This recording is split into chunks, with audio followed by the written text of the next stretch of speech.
de gestión ambiental. Es un artículo que habla de la divergencia de las calificaciones ESG y la financiarización corporativa hacia el desarrollo sostenible o la rentabilidad a corto plazo. Cabe aclarar, muy importante, que este artículo se basa en datos de empresas chinas que cotizaron en la bolsa de valores entre el 2010 y el 2023. Entonces, lo que el artículo examina es cómo estas calificaciones, que fueron inicialmente diseñadas para incentivar la sostenibilidad, terminaron influyendo directamente en la inclinación de las empresas en búsqueda de beneficios a corto plazo. Entonces, bueno, teniendo ya esto claro, vamos a ver el mapa mental que está como núcleo, las finanzas hacia el desarrollo sostenible. Por acá vamos a empezar las agencias ESG. ¿Qué son y qué regulan? Bueno, las agencias ESG son entidades que se encargan de calificar a las empresas en tres aspectos: social, ambiental y de gobernanza. Es decir, cómo las empresas se desenvuelven o cómo influyen en estos tres aspectos.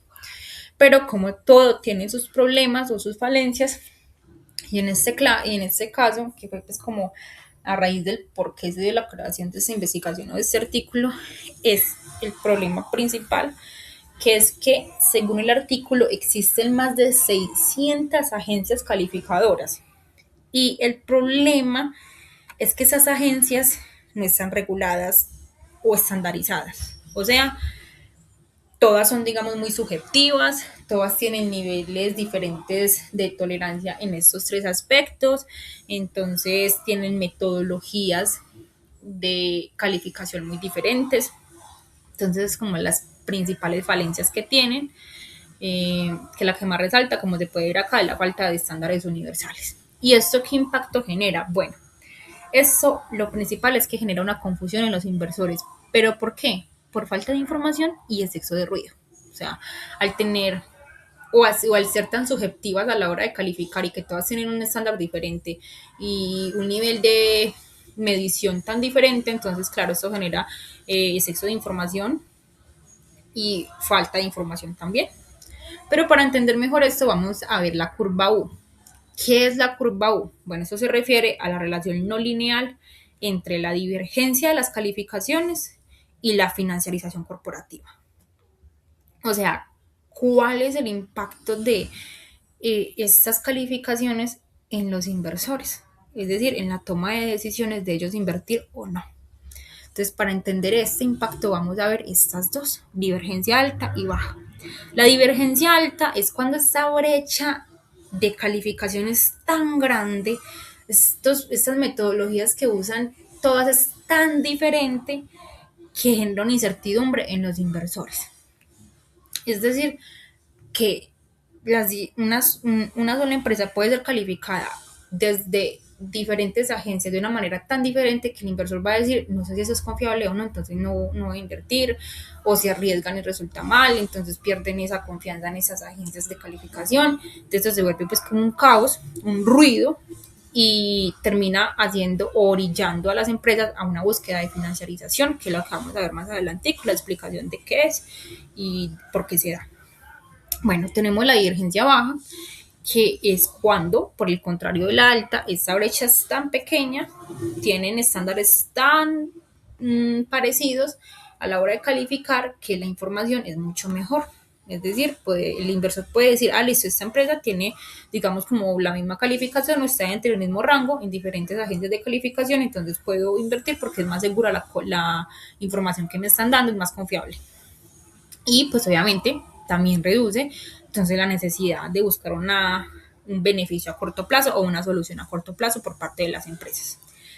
¿Cuál es el resultado? Principalmente en torno a cuando la divergencia es alta. Es la miopía gerencial. ¿Esto qué es? Que es cuando las notas son tan malas o la calificación excede el 0.16%, si mal no recuerdo, que es como el rango aceptable, por así decirlo. Cuando excede esto, obviamente los gerentes empiezan a recurrir a la toma de malas decisiones, por así decirlo, en busca de un beneficio a corto plazo o las soluciones a corto plazo. ¿Por medio de qué? De la financiarización apresurada. Entonces ya a este momento se estarán preguntando, bueno, ¿y qué es la financiarización corporativa o lo que ahorita llamamos apresurada?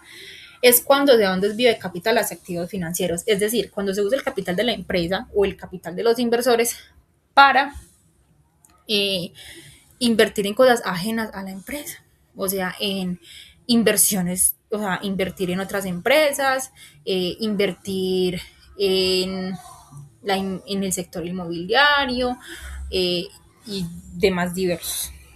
Y no invierten entonces en, digamos, mejorar la maquinaria de la empresa propia, en la mejora de los productos a los que se dedica la empresa, en la mejora de personal. Entonces, dejan todo esto de lado. ¿Y esto por qué se da? Porque genera ganancias rápidas. O sea, a veces el mercado ofrece mejores ganancias en un plazo más cortico que las que podría producir las ventas de la empresa o la producción, pues dependiendo de lo que se dedique la empresa. Pero eso tiene riesgos.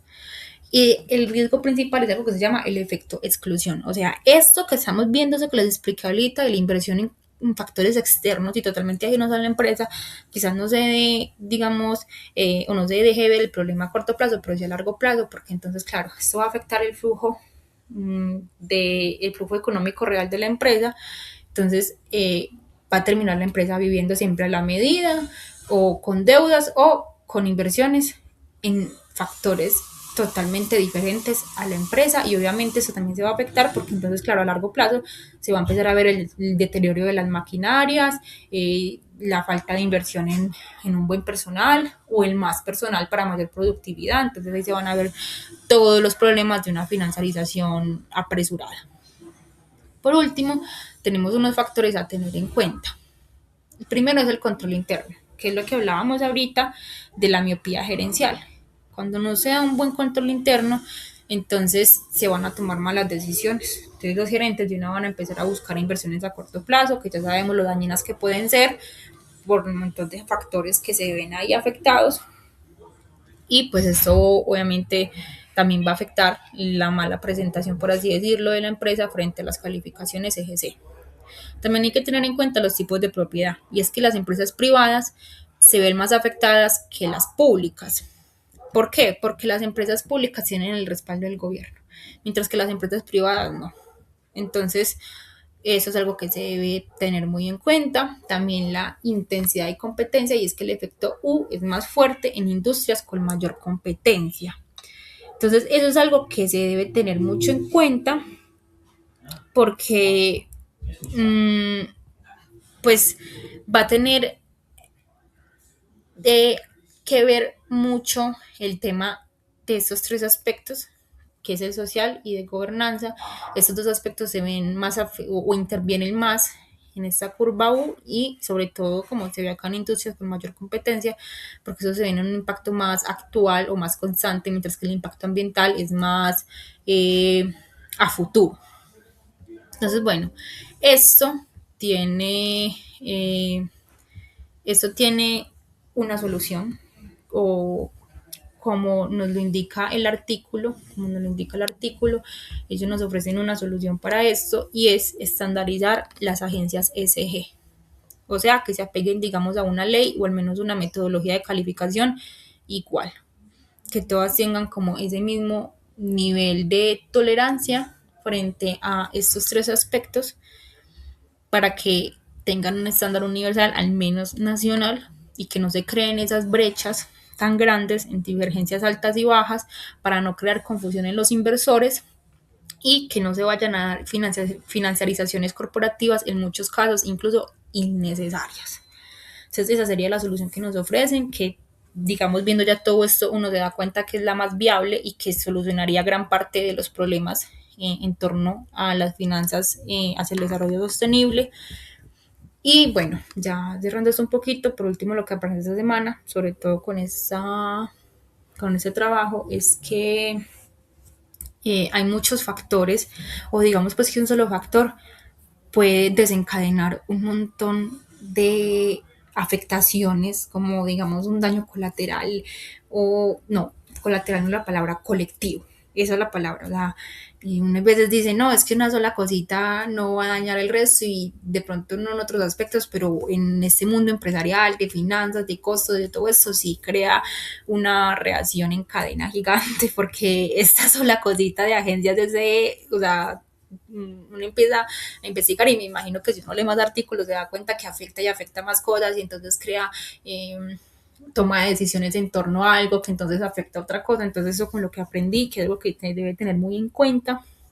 Y también me pareció muy interesante aprender o conocer de una página como Science, que la verdad no tenía conocimiento sobre ella y que tiene un montón de artículos súper interesantes y pues que la institución nos ofrece pues también como ese acceso a muchos de ellos de manera gratuita. Y eso sería todo. Muchas gracias.